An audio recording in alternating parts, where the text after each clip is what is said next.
I'm Manoj Wadekar and I'm Ethernet Alliance Technical Chair as well as I'm on the Board of Directors. And I work at QLogic. I'm a Chief Technologist there for our adapter roadmap. And in Ethernet Alliance, my primary role is to, as a technical chair, to look at the technical content, the various subcommittees that are developing the technical content, the various activities that are going on, how to plan them, what things we should be bringing for our membership to get the technical value out of the membership that they have. We have done TEF, which is Technology Exploration Forum. This is a forum where we get the technologists together to talk about what new things are being done and what new problems are being seen in the market today and how we should be solving them. This is more of a forum for people to brainstorm, get together and look at how we can be doing things. So we have done this 4 times in the past where technologists have come together and talked. This time we are doing differently where we're getting end users, the people who are actually using the products, to see what they are looking for, what their pain points are. Are we helping them to solve their growth bottlenecks if they have any? Are we creating new growth opportunities? Traditionally, we haven't done this. Traditionally, we have had members who are actually developing the products, developing the technologies, or standardizing them, come together and talk about this. What we have seen in the last all the TFs, we used to have actual end users come in and do a keynote and provide their view of what they are seeing out there in the industry. And that has always attracted members to talk to them because it does multiple things. One is basically it gives more foundation to things what we are saying will happen. We think virtualization will happen. We think convergence will happen. But what is the reality? What are their actual end users looking for? So we have seen that our membership has a lot of interest in it, from what they are going to work on as well as sometimes what they should not be work on. Because a lot of times the technologies that look cool are not ready for prime time. And that's the kind of knowledge you gain from end users. And we have seen this kind of expectation from the membership, and that's why we decided this time we would like to close the loop between people who are actually using the technologies and people who are defining the technologies, which hopefully will create some kind of symbiotic relationship to make the right technologies, specifically the Ethernet related, where we want to take Ethernet in the cloud and the multi-tenant environment, new data centers which have very growing needs and very diverse needs. So everybody is trying to figure out what should we be doing, how should we be focusing on our products, what technologies are immediately required versus what are going to be ready in few years from now. So I think bringing that clarity, that kind of awareness, it's important for us to get both the parties together. And other side, when we talk to end users also, we have seen they have also a need to express what they are looking for.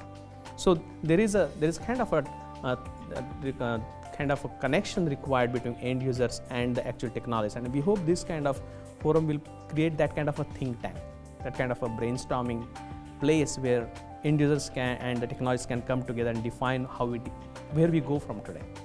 We do see this as an ongoing activity where we can foster such kind of communication between end users and technologists, and especially as we go into various standards bodies like IEEE, such kind of inputs is very much welcome. So we hope we can create that kind of conduit to get from the actual customer needs to the standards that are being defined. So there are various activities that have been going on in Ethernet space that we see some of them on IEEE activity. For example, IEEE has been already working on the virtualization requirements for the I/O point of view.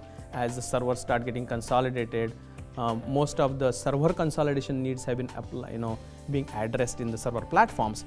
But as those servers start putting the traffic out onto the network also needs to be virtualized. If I'm going to specifically give application certain number of virtual machines, what kind of I/O am I providing? What kind of bandwidth guarantees or SLAs I'm providing? What kind of configuration is going to be? How adaptive it is going to be? Resilient it is going to be?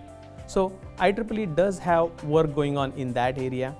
We do see as the speeds and needs are going to be being driven because of virtualization from the server side, we see the speeds going up on the server, which as the server speed goes up, that drives the need of a higher speeds onto the core network, because you have rack of servers which used to be, let's say, gigi on each server goes to 10 gigi from that server, which means you got 40 servers in that rack, you got 40 gigi going from the top of the rack, which goes and keeps on getting multiplied at the core. As you go to the core of the internet, it gets further multiplied. So we are getting much more solid data about the kind of technologies that we have been developing, how the use cases are going to be. The network topologies are changing. So some of the discussions in the hall and hallways and aisles that I see right now, how the architectures are changing for that. With the new data center, are the traffic patterns remaining same? So there is a lot of work going on in the industry for that also, where your VLAN deployments, your spanning tree, the way it has to evolve. Those kind of things are being addressed in 8.1 in IEEE, and the higher speed requirements, various kind of connectivities that are required in the core of the internet also, those are being addressed in 8.3. So we do see kind of a direct connectivity from what is being talked. Now when we talk about end user has this requirement from their whole network, and then when we bring it down into the technology discussion, then they start falling into different buckets. So hopefully we will be able to bring that discussion with Ethernet Alliance and bring that and connect it to the right bucket, and also hope that take these requirements and drive it into the IEEE and the standards bodies and provide that as a feedback, because IEEE is where the Ethernet standards are being defined. What Ethernet Alliance does is basically provide a path for the requirements to go there, and also provide whatever Ethernet technologies are being defined, market them out, make them aware to the end user. So we hope you can provide it both way direction for this information from the end users to the standards bodies and to the technologists, as well as the new technologies that are being defined, make them available from awareness point of view to the end users.